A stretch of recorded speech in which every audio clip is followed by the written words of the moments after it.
so good to see you again. How are you? It's good to see you too, Amir. I'm well. I'm well. Do you have any new plans to take over the world today? Yes, every single All day. right. Tell me. Well, I was reflecting on the weather in New York. How is it over there today? Well, today, when at the time of this recording, it is laden with snow. So we've had a little bit of the most snow New York has had in 2 years at the moment. Wow, and that got me thinking about snow days and reflecting on our call with Lakisha. Because I was reflecting, I wonder if Lakisha ran New York schools and offered math and English through her programs on snow days, whether that could make the world a better place. So that's my idea to change the world today. I mean, I agree with that. The only change I would make is that the world would probably be a better place if she ran it every day instead of just snow days. I agree with that. Now, can we make it happen?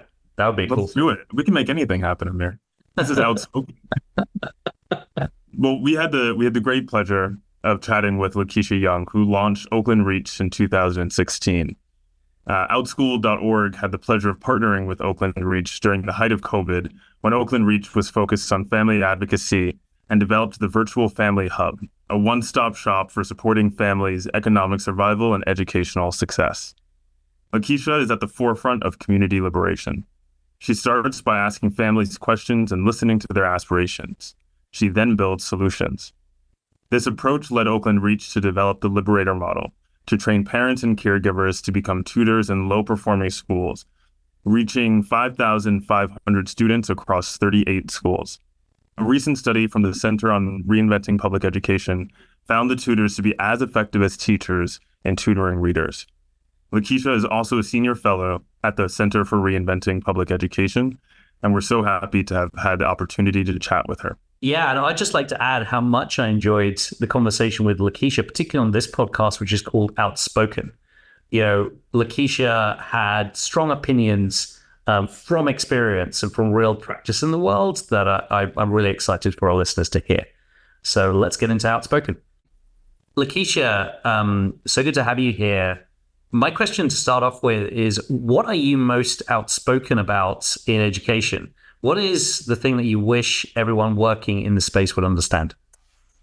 Great question, Amir. What we're really outspoken about at Reach is our literacy and math crisis.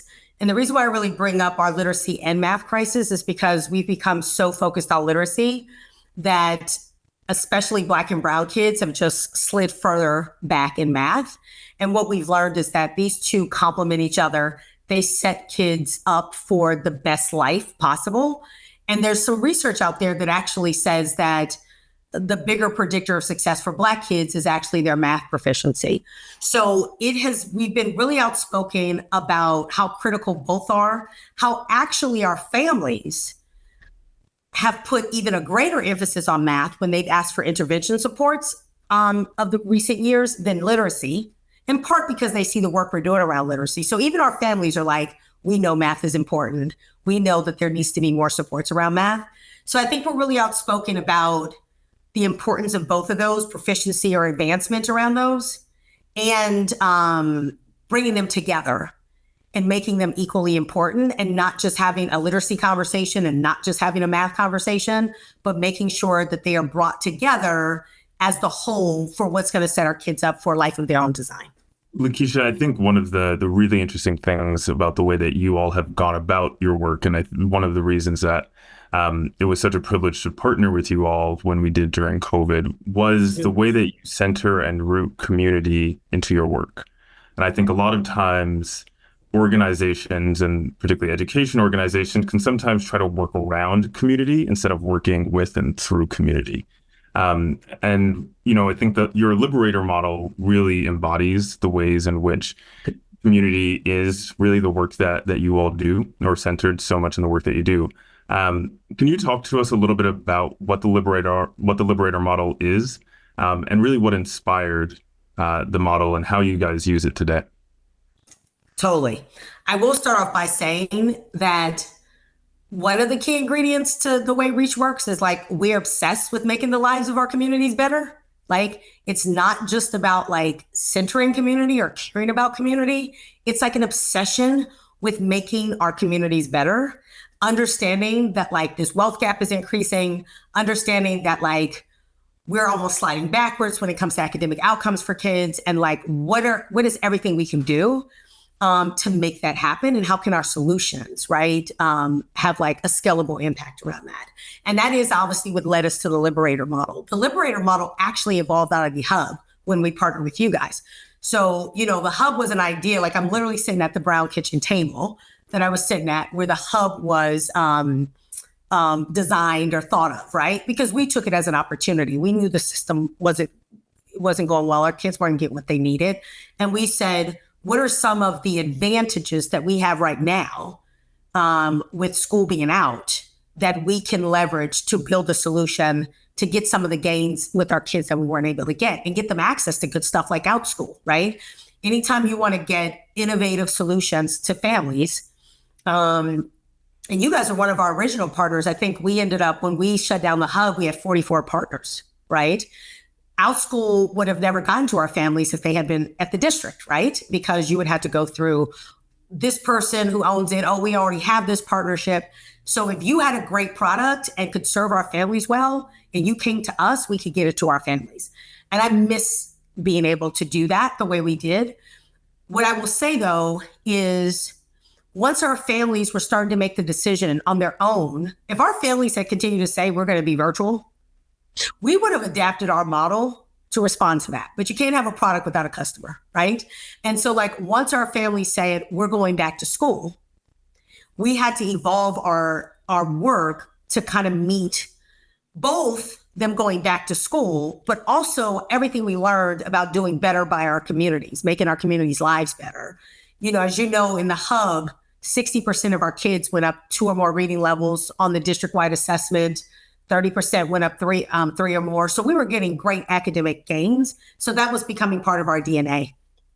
And so what we did was we extracted the secret sauce of the hub, which was really this paraprofessional role that was teaching K through 2 literacy virtually, and they were responsible for the gains our kids were getting. And these were the folks who looked like our kids. They were the mamas and they were the aunties and all of that good stuff. And so we started to ask ourselves a big question, which is, wow, if the folks who look like our kids come from our communities, they don't have bachelor's degrees, they just got passion, heart, and in it for the right reasons.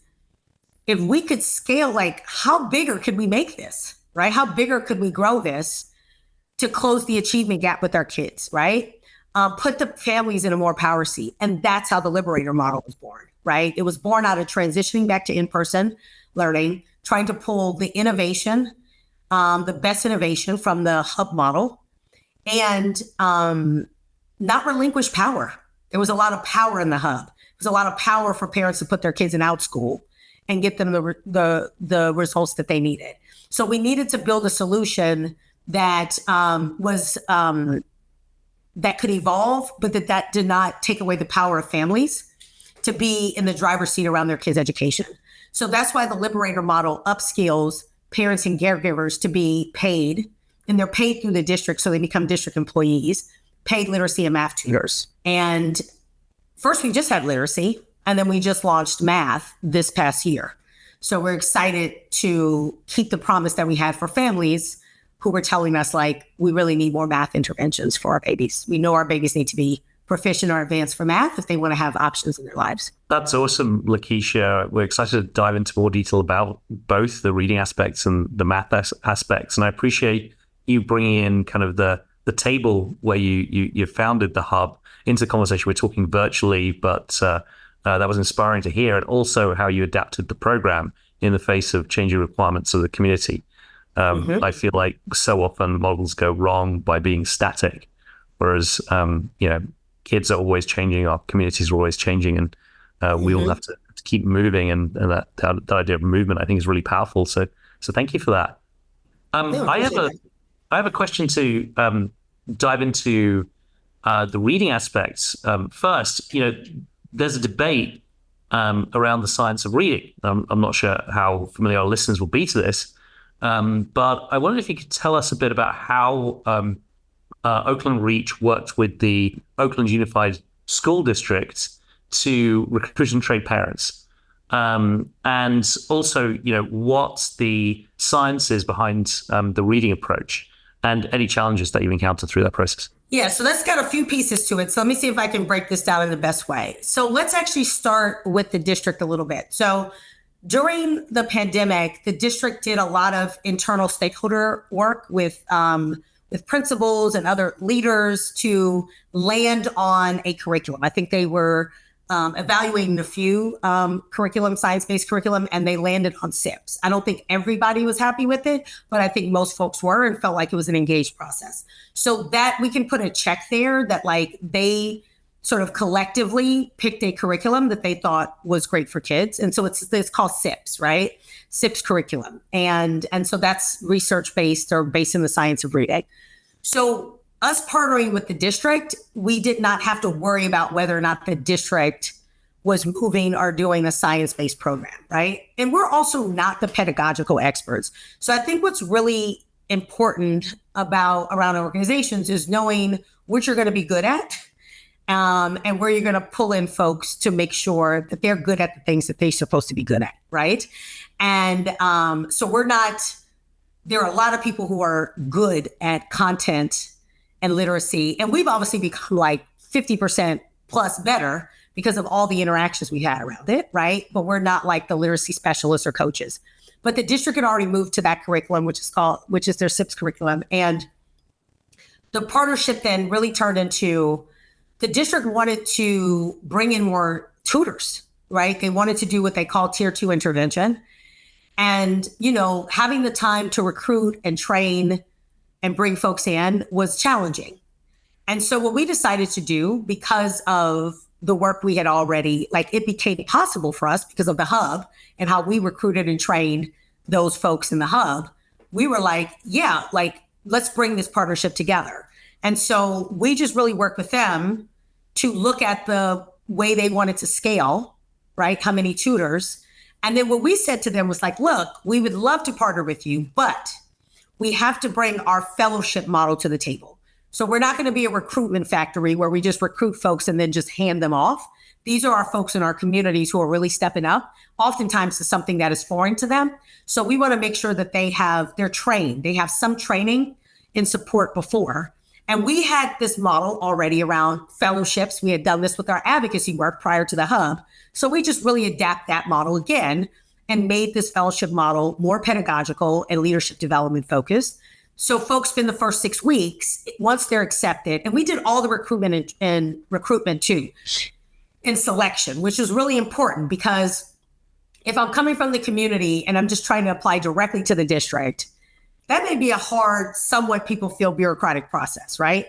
Essentially, if you were accepted into our fellowship, you're guaranteed a spot, right? As a tutor, because we've already worked in the back end with the district on how many spots that they have. And unless something goes wrong with your fingerprinting or live scanning or just something operational, you've got a spot. That's kind of a big deal. We also guarantee everyone who completes an application that they at least get an interview. And we turn around responses and all of that within a week and a half.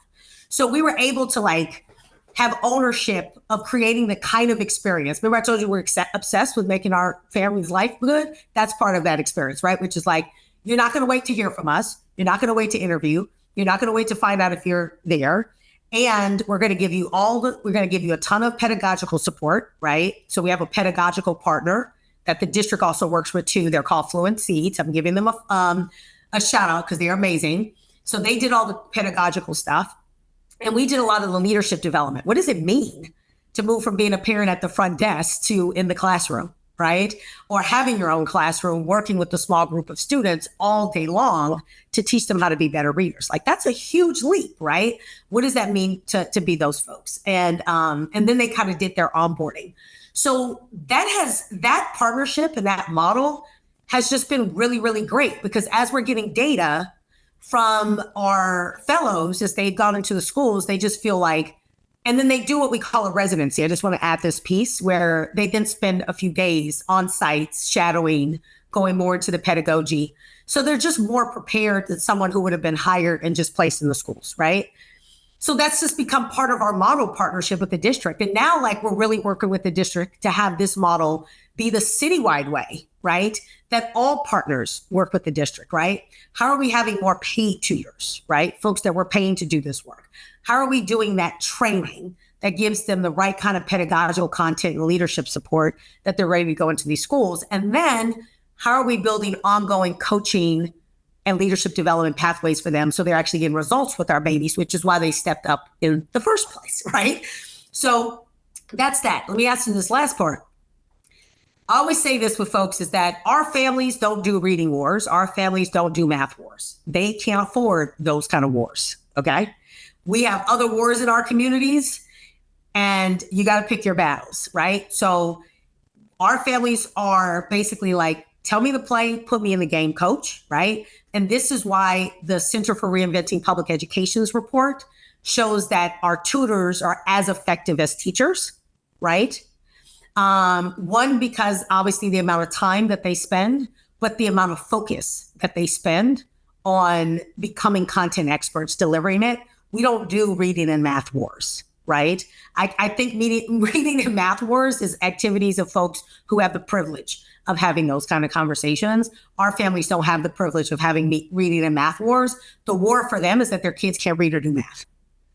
And when you say reading and math wars, do you mean like arguments over like the exact curriculum that's used? Oh yeah, there's like reading. Yeah. Oh, there's whole reading wars. And come on, Amir, where you been?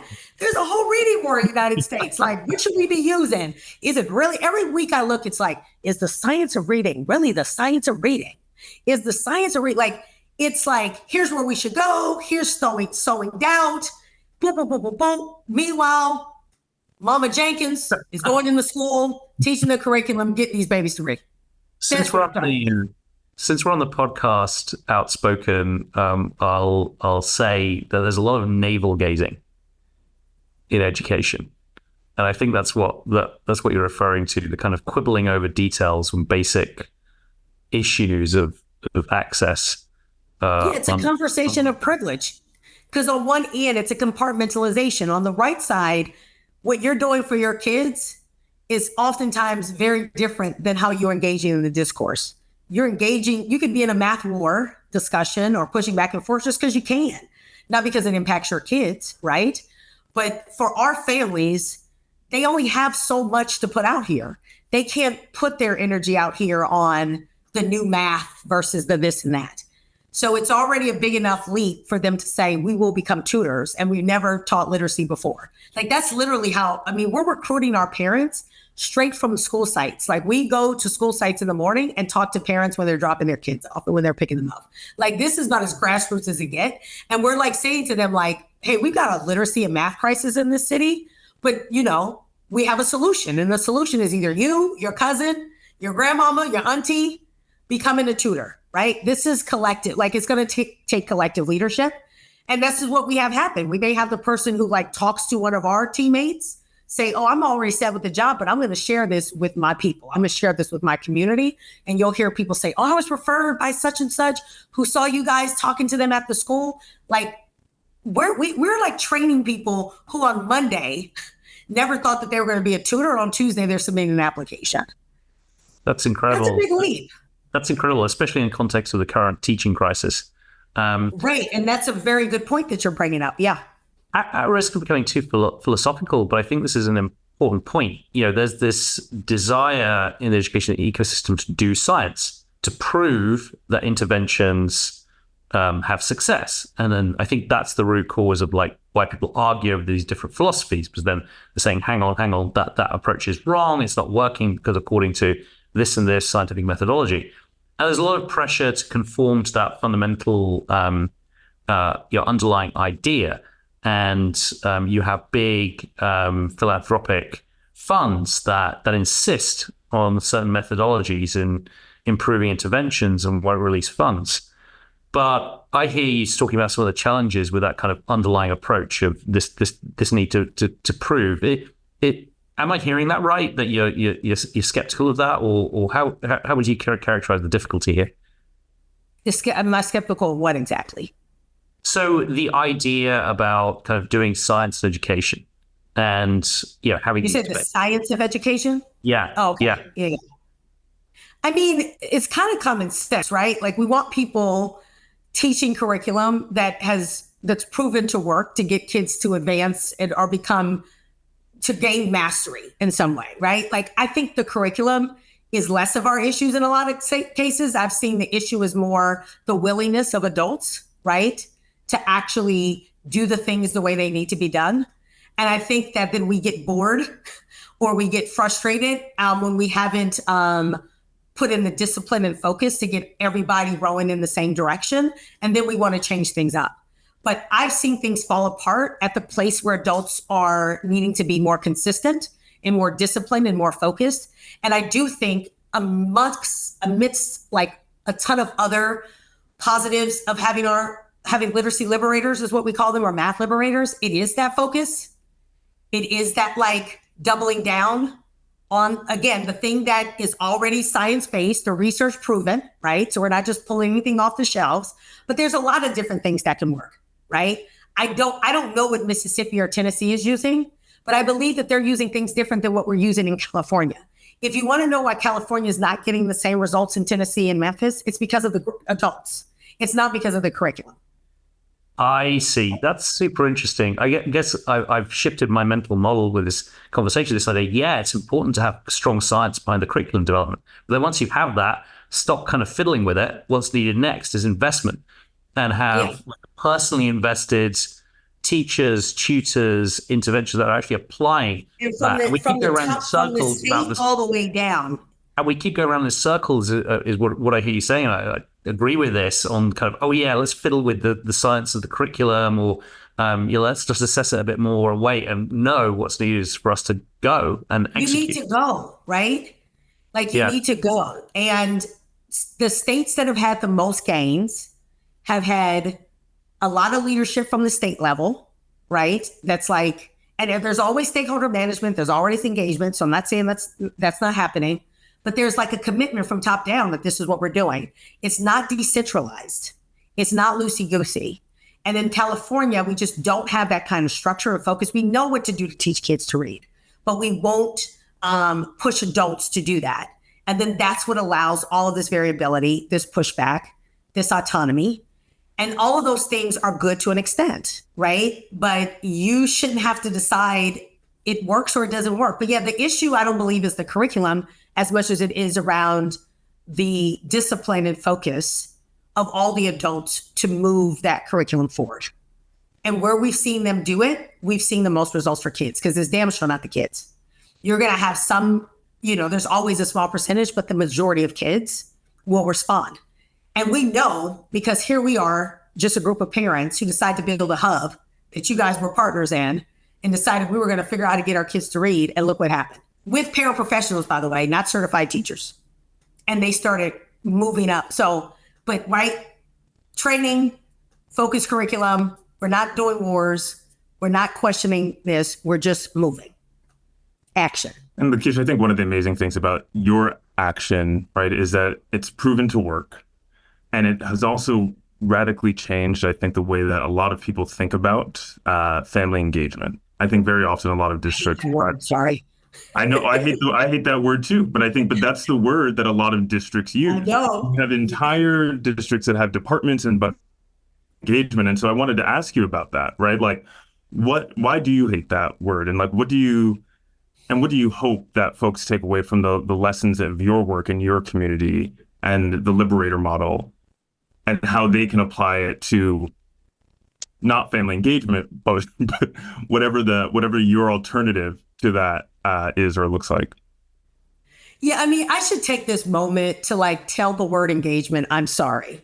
That like, maybe the word engagement is not the problem. It's the way that the engagement has happened. So engagement, if you're out there upset with me, I apologize.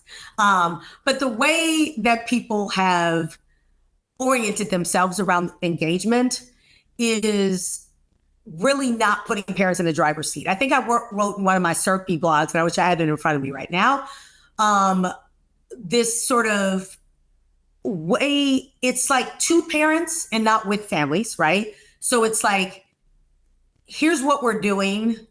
And we want to be able to say that like 60, 70 parents showed up and we talked to them about a thing, right? From my experience, when we're doing this right, okay, because I will tell you that there are times I actually have a philosophy that you should leave parents alone unless you're offering them a job, right? So, and so there's a reason for that. And I do say that in the blog. Partly it is our parents, just like privileged parents, want to drop their kids off and pick them up and know that they're advancing in literacy and math.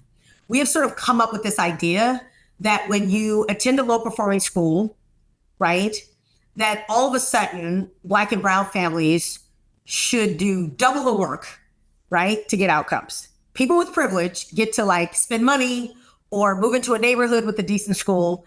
And not that they're not involved or quote unquote engaged, but they have a certain base level of expectations about what their kids are going to get. In our communities, it's like, you need to be involved.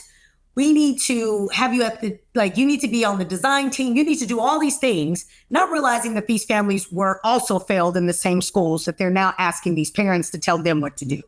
So if the real flex is our parents not having to do anything but like coming to teacher conferences, going to the talent shows, coming to the parent nights, right? Like we ask low-income families to take on so much burden on top of what they're already carrying in spaces that have already failed them before. That's kind of weird when you think about it, right? I didn't even, you have families who are like, I'm not even good at reading and math.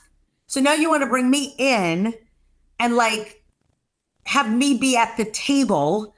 It's like you're giving me more burden and you're giving me more responsibility. So I think that's my best way of saying it. It's like the way that we orient families around this term family engagement adds more burden to families than it actually puts them in the power seat. And so that's why I came up with the statement. If you're not offering them a job, right, where you are solving for two things at once, which is the academic desires that they have for their kids, but the fact that they got to pay the bills too, then leave them alone and get their kids reading and doing math. And people will say that like, it's not just the responsibility of the school. Well, I would say it is largely the responsibility of the school, right? I mean, we have worked with parents for 8 years, many of them who are like, I'm trying to figure out what to do. What do I do at home? Like a lot of our families are not equipped, right, to do all the learning, all the sort of academic stuff with their kids at home, right? They need to be able to count on their schools to give their kids the expertise that they need. I mean, just recently, we started looking at some data of just, even when kids enter kindergarten, there's already a huge equity gap between white students and Black and brown students. And this is from a mom who's like, hey, right? Like, it's kindergarten. My kid's just starting their educational journey. Like, I'm doing all the right things. I'm dropping my kid off. But like, can your kid write their name? Can your kid read this? Like, they're going to be in classes with other kids or at a school with other kids where these kids were in preschool TK, getting all of this academic rigor before they even hit kindergarten. And we already have the gap and it just widens as we go further. But is that parent somehow wrong because they only focused on the journey or only understood that it got really rigorous at kindergarten? I don't think so, right? And that's still going to be a lot of families. So we really do need schools designing themselves in ways to understand that like, these are how our kids coming in. How do we best serve them? But I just think it's really odd that we add more burden to families who are already burdened, asking them to solve for things that the system failed them around the first time. That's really powerful stuff. Thank you, Lakisha. Just, I didn't know whether you wanted to dive in with the next question and shift the focus to math. Yeah, we can talk a little bit about that. And Lakisha, I think it's, to your point, I think it's, so many of these, so many families have been systemically, like their communities have been systemically disinvested in for generations, right? And yet the approach has always been, it's on, the onus is on the parents to figure out how to make the system work for them as opposed to how to make the system work for the parents, right? And I think like that reframe is something that is, I think, necessary nationally, but I think, your work is so interesting in that it does like directly link the economic piece into the conversation. And I think a lot of people have been reticent or just haven't had the thinking to say, pay the parents to do the work that you want the parents to do. And I think that that is so critical. You know, I know you mentioned a little bit about at the top about how you were transitioning or how you were thinking more and more about math, because that's where the obsession with families has led, right? Families are starting to obsess over math and ask for more math resources. I'm just curious as you've moved the Liberator model from a focus on reading predominantly to now math, how's that going? And what are you learning in that process? Yeah, great. So let me share a little bit of context. So one, and I think you said this, but I just want to be clear that like now we're doing literacy and math, right? And that really did come from a December 2021 survey that we did with our families around like if they could kind of wave a magic wand and get more supports, what areas, right? And we had literacy, we had math, we had like STEM stuff, and like 88% said math. And it was like everything else was like 79, 80, but the highest was math. So, you know, you ask our families, you know, we asked them in 2019, maybe they would have said the exact same thing, right? So one, our families know. What I'm excited about the math work, which is we're doing it a little bit different, is that there's an interesting cultural aspect that we're really adding to the math piece, right? And we're calling our math work kind of reclaiming math, okay, for Black and Brown communities. Our communities actually have done a lot to pioneer math concepts, right, in this country and in this, you know, global society, and yet still the sort of predecessors or whatever are sitting, you know, like, you know, we're feeling like this is not our thing and this is really our thing. Like as an African American woman, you know, linking back to Africa, like we have so much that we've done and built around the way we do math today. But then you have like 8% of Black kids proficient in math in Oakland. And then the same for the Latino community, right? And so this is hugely around reclaiming an identity that is like, I am good at math, as much as it is about making sure kids are good at math because of that history too. And so we have approached the Math Liberator model similarly and different. So the similarities are that we still recruit, we still train. What's been really, really interesting and kind of cool with the Liberator model partnership with the district is on the literacy side, there is an external pedagogical partner that the district works with. They have internal literacy coaches too, but they also have an external partner. So we had a little bit more folks at the table around that work. On the math side, their math team and their whole math leadership team is actually Latino, which is really, really interesting and cool. And they actually partnered with us to do a lot of the content delivery to the Liberators. So how cool was that, right? So all of those sessions, their team committed to training and teaching. And we had about 8 Liberators, math Liberators. Math is a tricky one, right? Because we have so many people, to Justin's point, like in our communities, they really just do not think that they're good at math, right? So with literacy, it's a little bit different. They're like, people are a little bit more like, yeah, I can read, right? If you teach me the stuff, I can read. Math is a different beast. So there's some shifts that we made. So one is 3rd grade is the first year in California that you take the state exam called the SBAC. You take that at the end of your 3rd grade year. The pilot group that we're working with are 3rd through 5th graders who are probably maybe 2 or 3 grade levels below. Okay. So that we're going on overdrive with these kids before they get to middle school. Okay. So what does that mean? That means that they're being double dosed. So they're getting like tier 2 interventions with the math Liberators, but they're also getting tier 3 interventions with the Liberators. So they're potentially having 2 sessions a day of just math, right? The other thing is we required the Liberators to take a math assessment.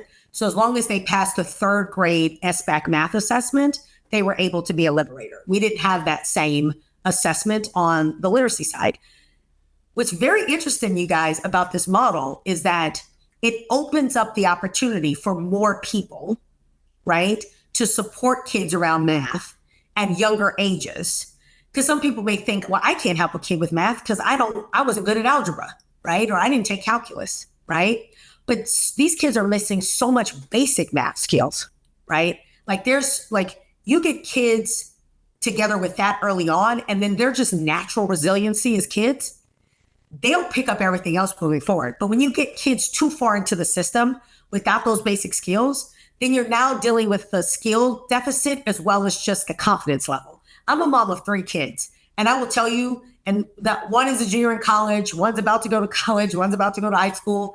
And like middle school sucks, okay? And like they're just going through so much identity stuff. The last thing they need is to be like 3 grade levels behind in math. It is just not a good look for them, for their confidence, and for moving them to the next level. So we are kind of going on overdrive to get as many of these like 3rd through 5th graders as proficient in all grade levels possible before they hit middle school.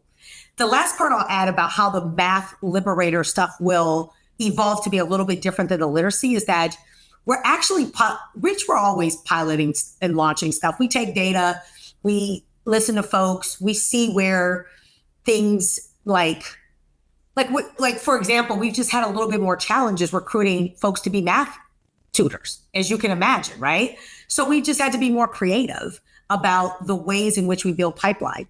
So now what we're doing with the math team with Oakland Unified School District is we're launching what we call MMMs, which are math mindset meetings.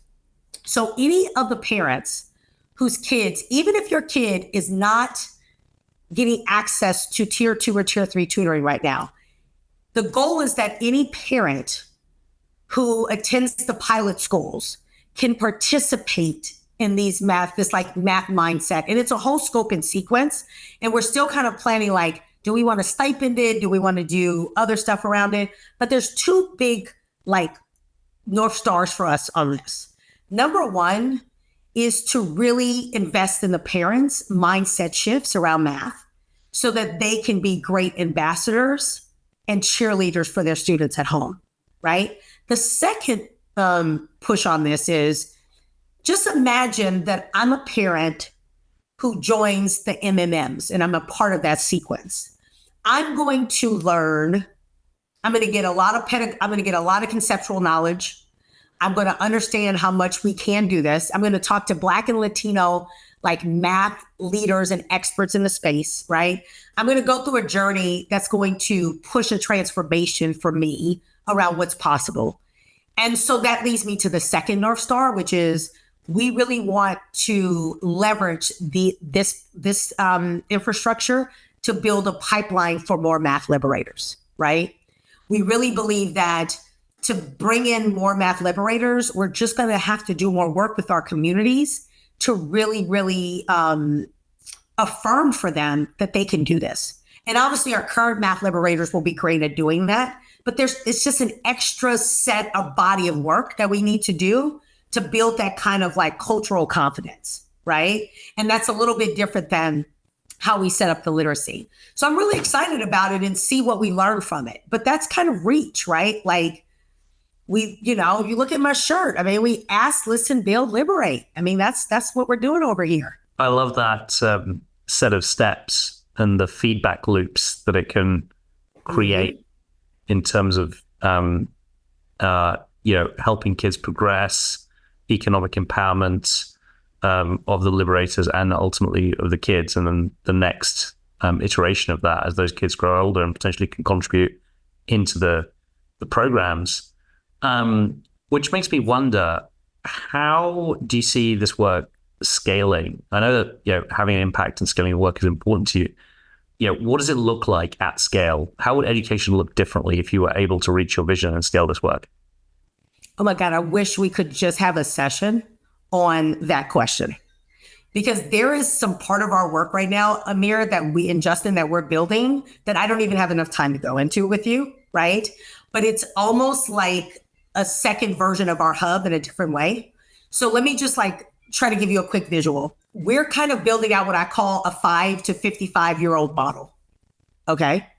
And And the reason why we've taken that approach is because we have supported our communities from every level. And we recognize that we need to have solutions at every level because there's a place where the system fails and you need to have something else to pick them up. So everybody wonders what happens with some of these high school kids who were not proficient. And you're like, what happened to them? Well, they became reach families later on with kids trying to do something better, not always having good economic opportunities or economic mobility or job opportunities because they were failed in those same systems, right?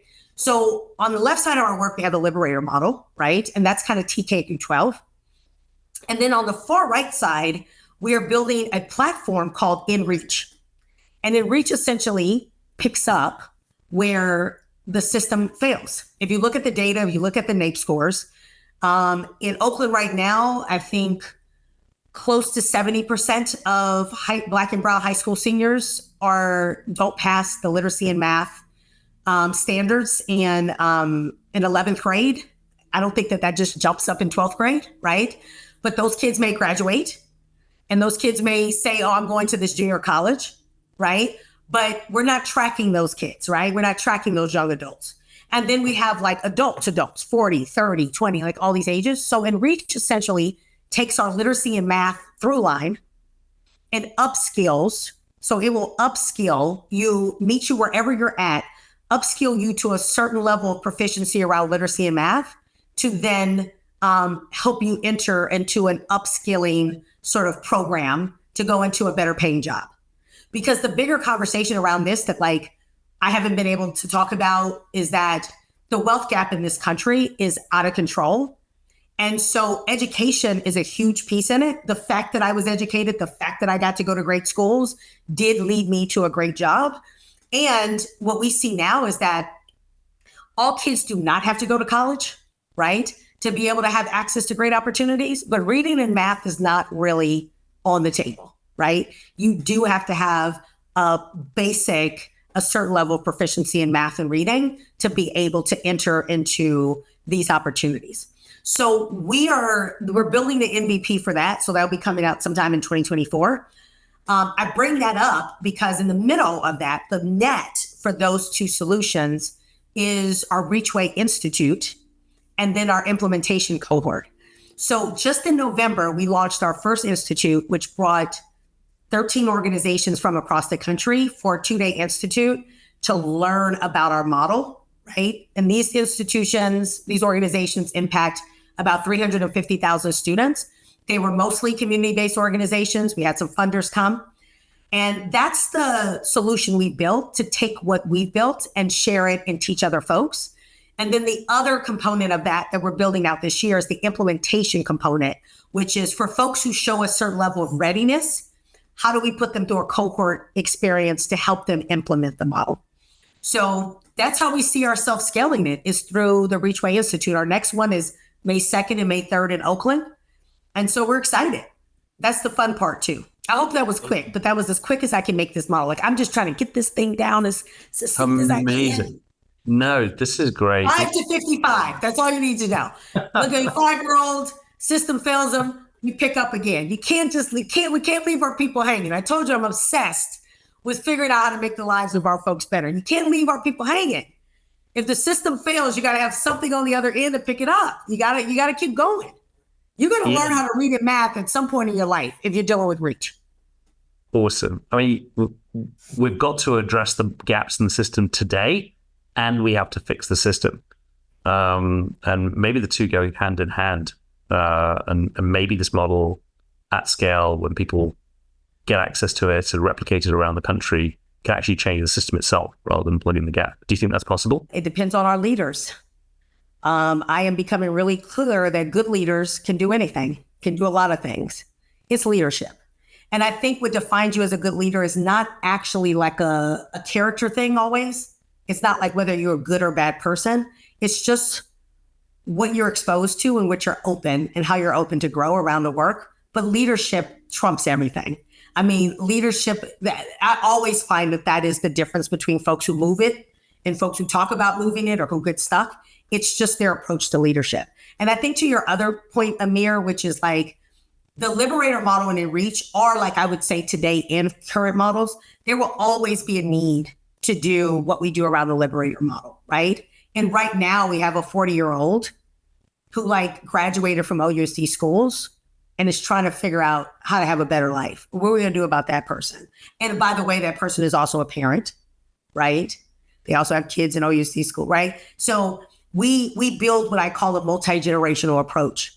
It's really centered around the fact, and everybody has had a parent here, someone who's cared for them. Just imagine if you were in a household where people are just not okay, right? And you're asked to go to school every day and just show up and just be the best of the best. We really need our parents to be good for us to be good. I think about that as a mom of three. The fact that my kids can go out and see the world in a certain kind of way is because I've worked really hard to show up for them in a certain way. But we don't all have the tools to do that. There are times that I didn't feel like I had the tools to do it. So then what? That's the question. So then what? We could fix this if we really wanted to. And that's a different conversation, Amir. This is called outspoken, right? I think we built a business around people being at the bottom.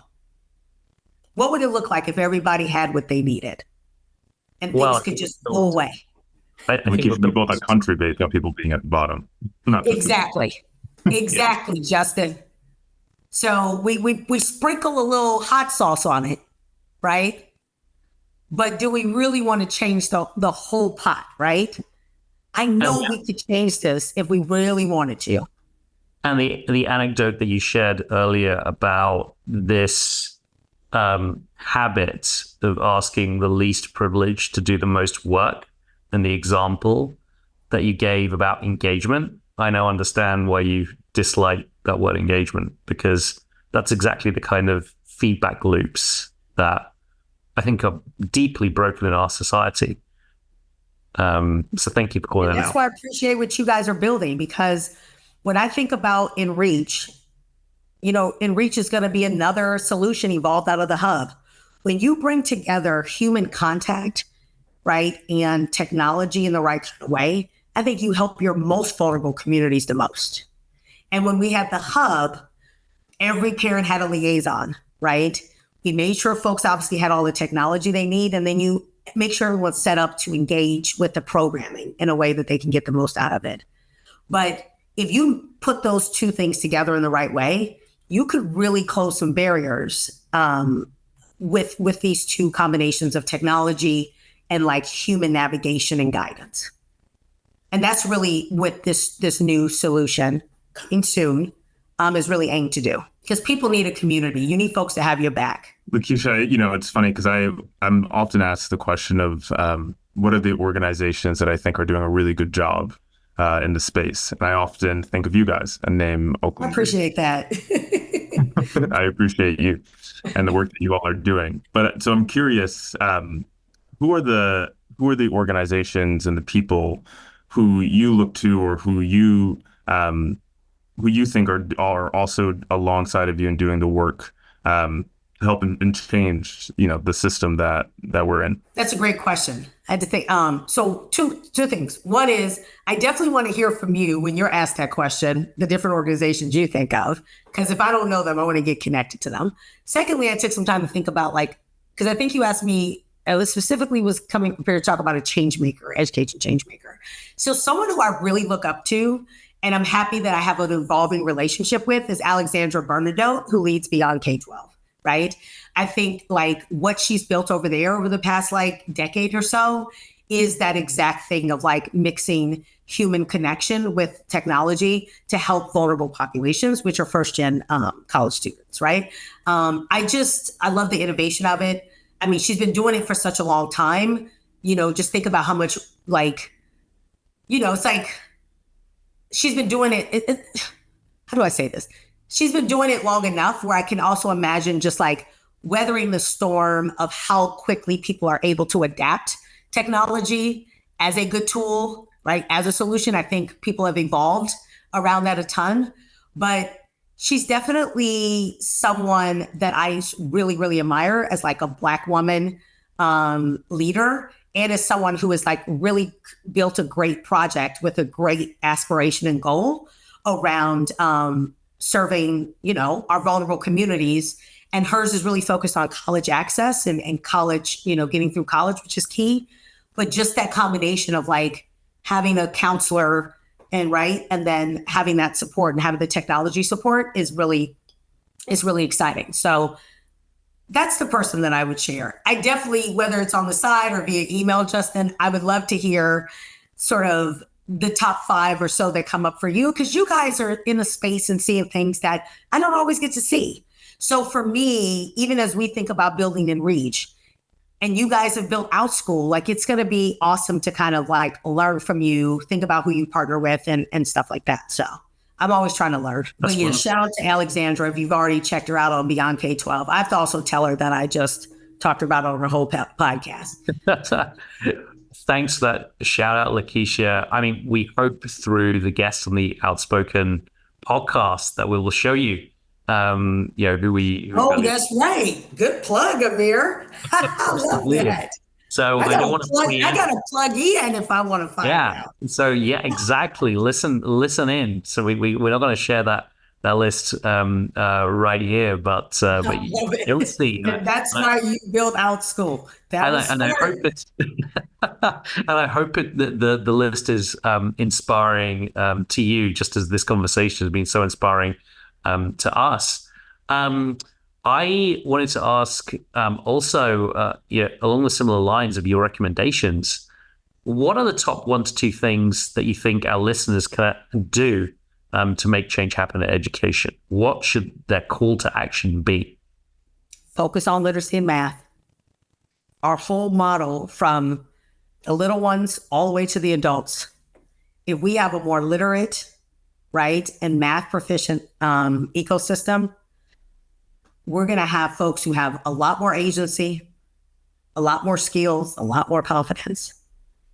And I think it's that lack of focus on those areas. If you want to know why there's not more kids in STEM, it's because they don't feel like they're good at math. All roads lead to that basic piece. I know it's not sexy, but none of the great things ever are, right? They're just like the simple things done over and over again really, really well. And then those things result in sort of amazing outcomes. But focus on literacy and math. That would be my thing. Amazing. So simple on the one hand and so hard to do. Exactly.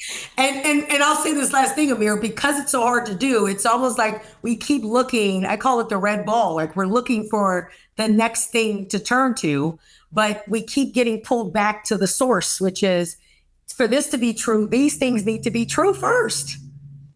Yeah. I mean, just imagining schools that entirely focused on literacy and math and did that really well. And how quickly you could probably reach proficiency. I mean, that's kind of part of what we want to test within Reach, which is how quickly can we accelerate someone around this if we were just focusing on that, right? And then you could like do everything else, right? So that's the other thing. It's like, oh, you shouldn't focus on those things because what about all these other things? Like we just find so many reasons to not get focused here. But I really think we saw accelerated literacy gains in 5 weeks in the middle of a pandemic virtually. Don't tell me it's not possible. With kindergartners who they say don't pay attention and don't want to be in a screen. Give me a break. They are not the problem. We are the problem. Our so-called solutions builders, change makers. We don't believe enough in the people we serve, I wonder. I really wonder. Are we believers? Sorry, you brought me on the Outspoken podcast. I would have been. That's why we brought you on. The thing you focus on, right? Justin, the thing you focus on expands, right? If you really focus on this thing, you can't lose. You really can't. Every time the reason why if people see that we win and they want to know how does that happen, it is because every single day I wake up, I'm like, we are a step towards full fucking liberation for Black and brown people. We're going to win in this world. Like, I don't know how far we're going to get, right? But that's how I wake up. I'm not waking up thinking who I'm going to beef with, who I'm going to shame, who I'm going to whatever. I wake up like, what can I do to keep our work moving to get us to the liberation of Black and brown folks? It's just a really, really big, crazy goal, but it puts me in a different mindset. It has us building different kind of work. It has us asking different kind of questions. It has us building different kind of partnerships, right? And it actually really built us to more collective leadership because you cannot get to this work without multiple people at the table. You need multiple stakeholders. So we work really, and we push the district on things, but we really partner with the district. People say, well, why do you partner with the district? Because that's where all the kids are, in our districts. Why wouldn't we? We got to get to the kids. We got to get to these babies. The problem with simplifying is there's no money in that for vested interests. Well, I don't know. Because what you described sounds so efficient and effective, imagining like a couple of years of school to accelerate to high levels of literacy and math proficiency before kids are free to pursue whatever they want to use that for. The rest of their lives. For the rest of their lives, the rest of their formal education or whatever. That sounds so efficient and so effective. I'd put a lot of people out of business if that existed. Well, like I said, there is a big business, right, around having folks in the conditions that they're in. You remember the McGruff dog about taking a bite out of crime? He always just wanted to take a bite out of crime, right? So he didn't want to get rid of crime altogether. He just wanted to take a bite out of it. So it's like, we do want to see literacy and math outcomes increase, but do we really want to see those gaps eradicated altogether? Then what will we do? I don't even know if we know how to function in this country by having everyone on the same level or having people who've been at the bottom actually ahead. What a new world, right? Yeah, I see what you mean. We need to do another session on disruption in society, how to unpick vested interests. Because for me, there's two parts to this. There's the building. There's the work that you're doing, building the new, more effective, efficient. And then there's the breaking down of the old, which doesn't just happen easily. They don't just go away. If you're incentivized in a certain way, you're going to fight against the necessary change. And so putting my own kind of startup hat on, like this is what disruption is. And it's not happy and friendly and kumbaya. It's intentionally taking a look at a system that does not work for us and attempting to dismantle it through all kinds of means. And are the people ready for that? Because we've seen instances before where Black people and brown people have gotten closer to that or tried to achieve that on their own, but it was taken away, right? Because by any means necessary. By any means necessary. By violent protests and by federal policies and laws, anything we can do to keep you from the finish line. Hey, I carry that, Justin, with me every single day. I really do. This is definitely by design. It's about power. Yeah. The power. Sure. But like I said, we're so thankful, Lakisha, for the work that you're doing. And so grateful for your time on Outspoken. It's been a real thank you for inviting me. Thanks for listening to Outspoken today. Lakisha's work has been featured on Today.com, Time Magazine, CNN, and more. You can find links to these stories about her work and everything else we referenced today in our show notes.